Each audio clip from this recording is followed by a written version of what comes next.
Hello guys, welcome back!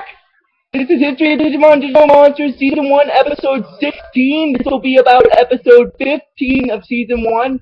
Now, before I actually start talking about it, again, I want to say thank you all for, the support and stuff, and the likes, and it's really helping my channel, and stuff. Now, getting into the actual storyline of the episode, I should just quickly mention, this episode takes place 5 days after the events of my first one for the first arc. Basically, Ty's telling Waymon that, he's telling Waymon that they left File Island about almost 5 days ago, and Waymon is telling them that they're almost there and stuff, and then what happens is Ty uses his mini telescope thing again, and what happens is he says that he sees what looks like an iceberg, either that or it could be like the continental server. And when Waymon tells him that it is server, he's ecstatic and he's trying to he's jumping around and he's waking everyone up. And then when Matt wakes up, he's like,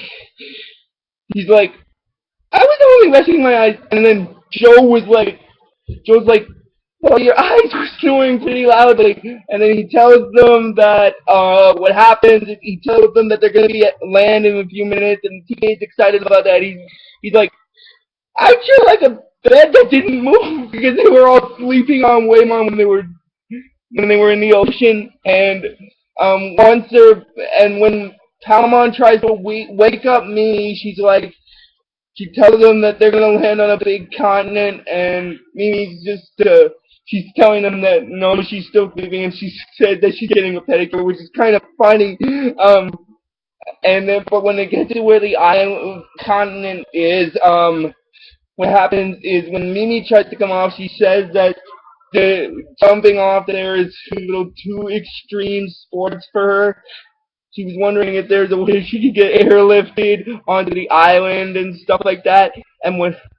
And then Waymon just slides her off and she crashes. And then Waymon's telling them good luck finding the crest and stuff. And then what happens is after that, Waymon goes under the water, and what happens is in the next scene, Mimi's wondering what to do next. And then what happens is Palmon is telling her, oh, I should just quickly mention, if you guys remember back to my video about episode 4, which is about episode 5, I stated that there was another episode in this series that would have 2 Digimon of the same evolutionary status. This episode, the one I'm talking about, is actually the one I mentioned when I did the video for episode 5 of my show, which is about episode 4. Palmon is telling meaning that a few miles from where they are, there's a Koromon village, and then what happens is Mimi's intrigued by that, and then what happens is after that, Agumon's saying that he was a Koromon the day they arrived, and then after a small discussion, they start moving toward the villages, and then Tai uses his mini telescope thing again, and he sees what looks like a forest, and then, and I should just quickly mention before I continue on, Joe was actually complaining before then about his feet expanding, and they were walking, and they hadn't come upon the village yet and stuff. I just thought I'd get that out of the way since I missed it. What happens is after that, Ty uses the telescope, and then what happens is he sees the forest, and they're all intrigued by Matt's wondering if that's where the village is, and then Ty thinks that it must be there. And what happens is they start running toward it, and then they come upon what look like these little hut tent things, which is kind of different from what happened in the Yokomon village. It was like straw huts. And what happens after that is Mimi runs up to where they are, and then Agumon makes this little face, and then he says that something doesn't feel right, and then now this is also significant, and it introduces my least favorite character among the non-evil Digimon that the Digidestined face. They're called the Pagumon. Now the reason why I hate these little guys is because, 3 days ago in the village, before Tai and the others arrived on server and went to the village. The Pagumon took over the village and threw the Koromons into cages, and they basically took over the village. And then later on, after when they're eating, Poyomon digivolves to Pokemon, and then Pokemon later on in the middle of the night gets taken by the Pagumons, and then what happens after that is, I should mention early on in the episode, Mimi was getting pampered a lot, and later on when they're trying to search for him, Agumon goes off and finds the Togemon in the cave along with all the Koromons. And this also introduces two new characters. The first are the Gazimons. They're like little gray bunny rabbits. And the second is the second major villain and recurring character of the first season. He's called Etemon. Now, he's the lamest of the Digidestin's main villain enemies. Now, what I mean by lame is he's basically just a monkey who thinks he's like Elvis, and he's got this whole dark network thing, and then when the Gazimon tells him that the one of the Gazimons that was at one of the three Gazimons that was at the village where the Pagumon were, he goes to find Etemon. Also, this is gonna sound funny, guys, but what happens is he tells his other two pals that he has to go to find Etemon because he has to ask him for time off for a haircut anyway. Oh my god. If any of you, it's just, that always just gave me a laugh.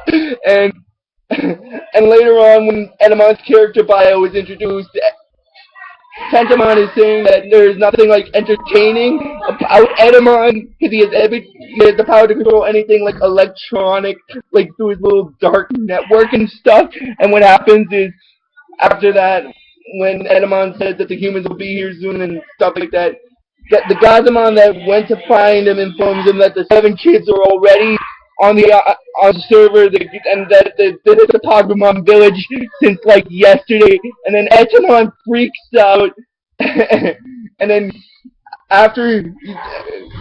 he's like, I'm the king here. They gotta learn the hard way what you already know. They can't be messing with the royal ones. I expect my plans to be followed. And then he launches his little dark network thing. And then the Gazimon that was standing there talking to him jumps onto his little trailer thing that was being pulled by him on a Chromon. And what happens is, later on back in the village, everyone's looking for Togemon and stuff. And then what happens is, after that, there shows up Botamon. And then what happens is Palmon's wondering why there'd be a Botamon there. And then this is actually really significant in the fact that they realize that it actually is a Koromon village because there's a Botamon there. And then when Agumon is still fighting the Gazimon, Tai runs over to where he is. And then what happens after that is he has him digivolve, and what happens is after that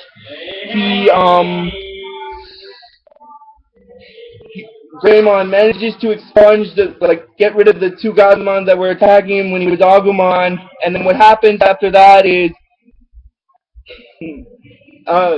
TK is happy to see Togemon again, and Togemon makes a little joke after they're found. He's like, cause TK said that he thought he lost him again, and then Togemon makes a little joke. He's like, I'm like a boomerang, I keep coming back! Oh my god, guys, that's just hilarious.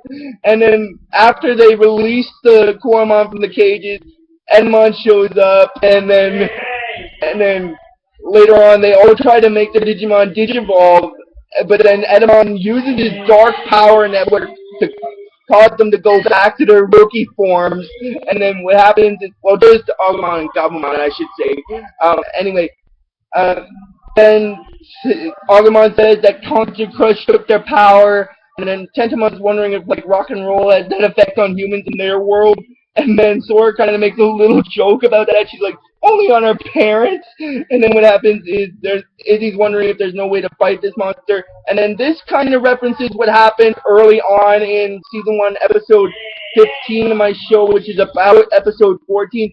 Jedi basically told them that they can't fight his enemies at the present state there are unless they get the crest and stuff. And then when Sora finds out about that, and Joe's kind of complaining at her, she's like,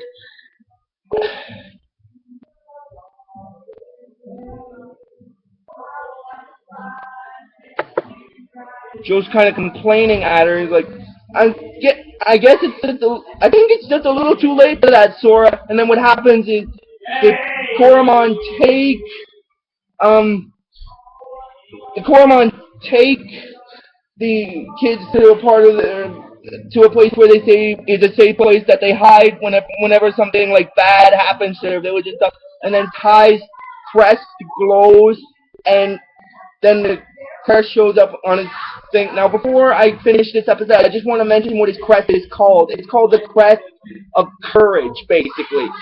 Okay, now, when they're out of the area, they're in a forested area, and Joe's confused by that because he's like, didn't this used to be a wall? And then one of the Koromon is stating that the crest must have brought them to where they were now because the mountains that they were in was really far from their village. And then after Ty said that the crests are like their first step on their trip home and stuff, it goes back to where Etemon and his Gazimons are. One of the Gazimons is telling Etemon about the human children, and then Etemon's kind of ignoring him. He's like, yes, little buddy, trapping those kids in the cave was more fun than learning how to lip sync. And then what happens is the Gazimon is telling Etemon that they maybe not because they're missing. And then what happens is after that, what happens is Etemon said that how could they lose him, and then he looks at the screen and he says, they got away. This bunch is a whole lot more clever than I thought they were. I'm gonna have to think about this one. And then he's like, then defeating those kids can earn me a standing ovation. And then he's like making a little chuckle noise. He's like, and that's basically where the episode stops. So if you guys like this video on YouTube, just give it the real best you guys can. And I'll see you guys next time. Keep it digital, guys.